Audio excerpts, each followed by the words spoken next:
They finish with points in 5 of the 7 games here on this long homestand. A little bit more breathing room for the Wild over the non-playoff teams in the Western Conference as Minnesota beats Buffalo 4-1 here today. It was a homestand that wasn't going well, especially a week ago today. Wild got hammered against the St. Louis Blues. They got crushed. According to Matt Zuccarello, they were embarrassed.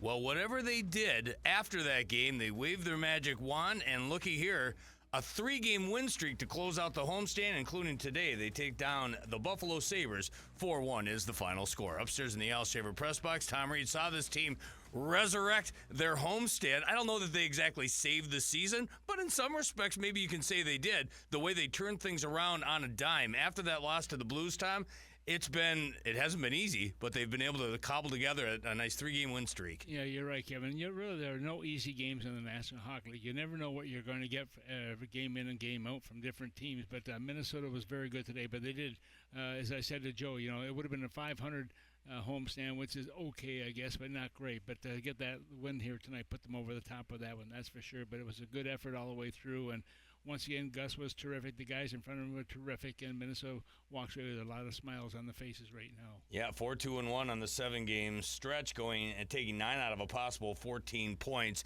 Who is Tom Reid's catalyst of the game in this matinee? Well, I've got to go with the guy that I really think has played well all year long. A guy who's has played every game this year, that being Matt Boldy. This is game number 70 for him and game number 70 for the Wild. But he has been absolutely great. He had 2 goals tonight. He was a +3 in this hockey game. And almost played a little bit over 19 minutes of this game as well. 4 shots and 5 hit the target, and he was just one of those guys that really has made a difference. And when he's on his game, Kevin, you're going to get a lot of points from him. But he's got that size. He's got quick hands. He's a fun player to watch, no question. You said 2 goals, two assists. Make that, yeah, 4 points in the last 2 games. Nice to get him back off the schneid. Same thing with Marco Rossi.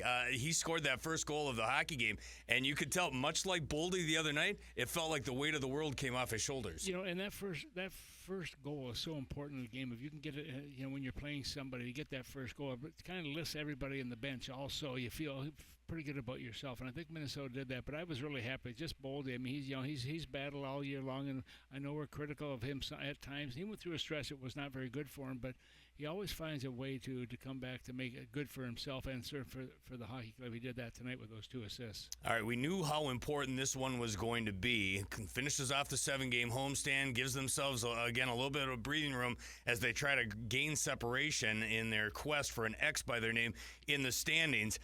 Things ratchet up a big way this week, Tom. A potential first-round preview against the Dallas Stars on Monday, then home against the Vegas Golden Knights on Tuesday. Wow.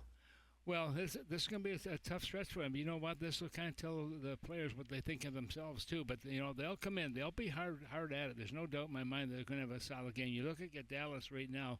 They're, ahead of Minnesota by, 1 point, I think, coming into the games here tonight. And they've got Dallas twice. The only 2 games that Minnesota will play against their rivals in the Central Division are Dallas Stars. They'll play them twice. Then they got Vegas. And, of course, Vegas is right out in front also in the Pacific Division. They have 88 points coming into the games here tonight. We'll see if that was going to change. Then they've got Washington. And where are they? Well, they're number 1 in that Metro Division. So these are tough games, but also it's a great opportunity to find out where the guys are in their game and see if they can elevate it once they move past those 3. They still have to go to New York, play against the Rangers and the Islanders, New Jersey, so it's going to be interesting out there too. But a lot of games still left, and a lot of things can change. All right, Tom.